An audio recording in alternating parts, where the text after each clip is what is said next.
Quand j'étais petite, je voulais être actrice. Les tapis rouges, les caméras, les accès VIP, je rêvais de monter les marches à Cannes. J'entends encore dans mes rêves le doux bruit des applaudissements. Bérénice, Bérénice, Bérénice. J'ai pas réussi. Ce goût des caméras, je le cultive depuis mon enfance. Tous les étés, je retrouve mes cousins.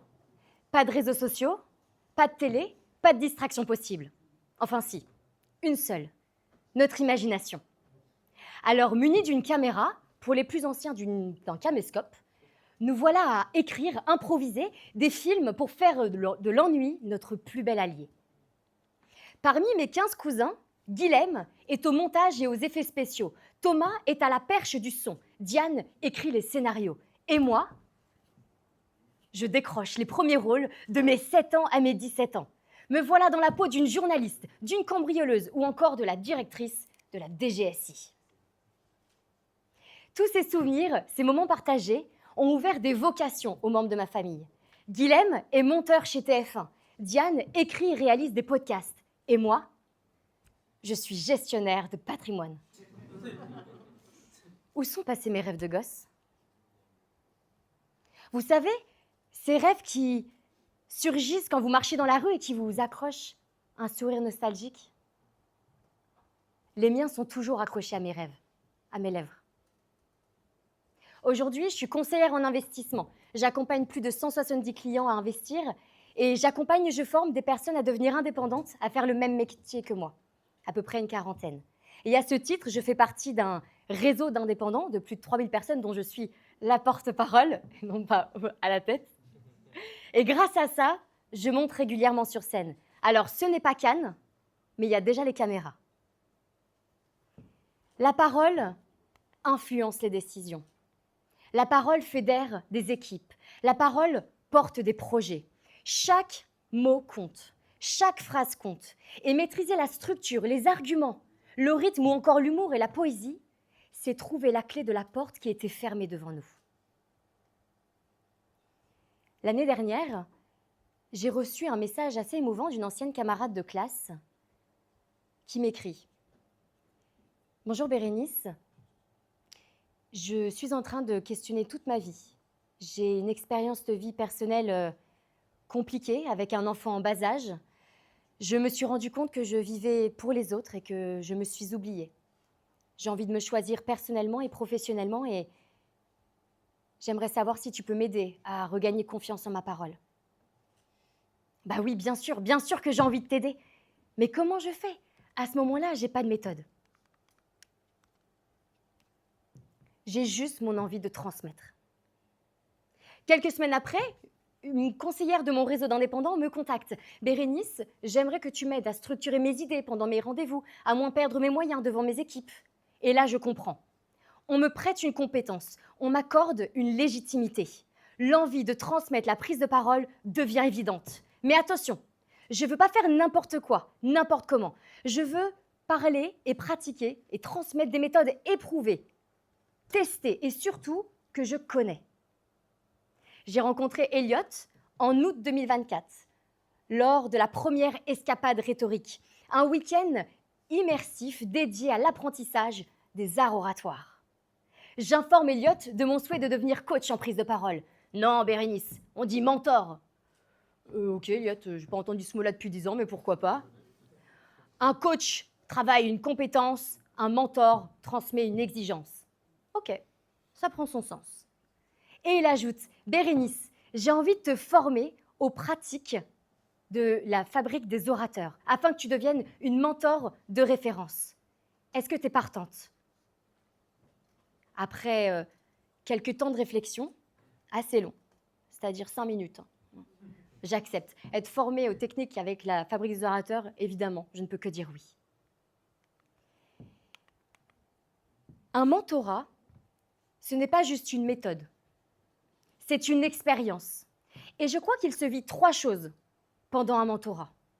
La première chose qui se vit, c'est la découverte, la rencontre avec la rhétorique. On découvre que La parole n'est pas un hasard, mais une discipline faite de règles, de structures, d'intentions. La deuxième chose qui se vit dans un mentorat, c'est la prise de conscience.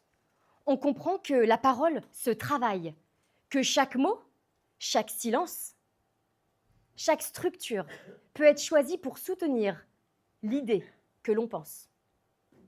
Et la troisième chose qui se vit dans un mentorat, c'est la transformation.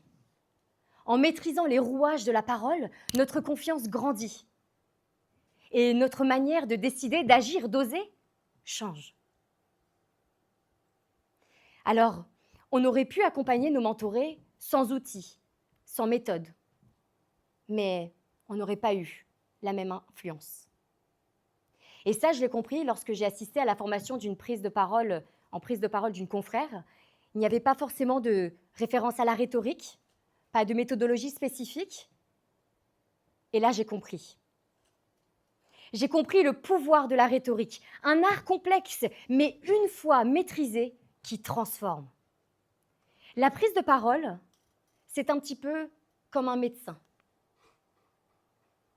Vous recevez une ordonnance adaptée à vos problèmes pour trouver le bon remède à vos maux.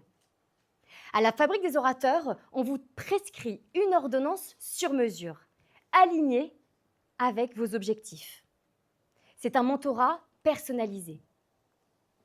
Des séances adaptées, personnalisées, afin de vous faire émerger votre plein potentiel. Ce sont des exercices concrets qui vous obligent à pratiquer là où vous n'osez pas encore. Ce sont aussi des moments de doute, puis des moments de déclic, des moments de fierté quand enfin vous osez dire, faire, incarner. Des moments de challenge parce que progresser demande de l'exigence. Et séance après séance, quelque chose change. La confiance grandit, notre petite voix intérieure s'apaise et notre parole prend la place. Quand on devient mentor en éloquence, on engage une responsabilité claire, celle d'aider nos mentorés à atteindre leurs objectifs. Alors, à chaque fois qu'on travaille une séance, on se pose une question. Est-ce que cela suffit à faire avancer le mentoré? Et c'est de là que vient notre exigence, de la transmission. Et c'est pour ça que la Fabrique des orateurs m'est apparue comme une évidence, puisqu'on veut transmettre des méthodologies éprouvées, des exercices concrets, une communauté bienveillante. À chaque fois qu'on travaille une séance, on se documente. On lit des livres, beaucoup de livres. Parfois même, on les écrit. Eric en a écrit plus d'une vingtaine sur la prise de parole en public. Parfois, les clients se livrent, ils pleurent, ils veulent progresser, ils s'investissent, ils s'exercent. Et quand on voit la fierté dans les yeux de nos mentorés, on sait pourquoi on fait ce métier. Après chaque séance, une seule consigne, pratiquer. Tester un outil, une consigne, un conseil vu en séance. Et parfois, lors des débuts de séance, il y a une énergie particulière. Un mentoré qui s'exclame « J'ai osé, je suis tellement fière de moi, j'ai sélectionné cette méthode et ça a changé ma façon de parler. » J'ai une pensée particulière pour une mentorée. Un entretien RH à préparer, une promotion en jeu. On a travaillé son discours, sa structure, son ton, son intention. Et quand elle m'a appelée pour me raconter, elle m'a dit « Bérénice, ça s'est tellement bien passé. J'ai choisi mes mots, mon intention, mes arguments. Je suis contente. » Et l'entretien s'est super bien passé, elle a la promotion. Et c'est là que j'ai compris. C'est là que j'ai compris le pouvoir de la parole. Quand on maîtrise cette compétence, la confiance grandit. Et je suis convaincue que cette confiance vous rapprochera de vos rêves de gosse. À la Fabrique des orateurs, on vous aide à porter vos mots avec ferveur, puissance, passion, influence, afin d'atteindre vos différents objectifs. Ce soir, je suis devant vous sur scène. Il y a les caméras, les feux des projecteurs. Je ne monte pas encore les marches de Cannes, mais je monte sur scène grâce à mes mots. La prise de parole n'a pas changé mes rêves, Elle m'a simplement appris à leur ouvrir la porte. Et ce soir, je veux vous transmettre la clé pour vous permettre d'ouvrir la porte de vos rêves. Merci.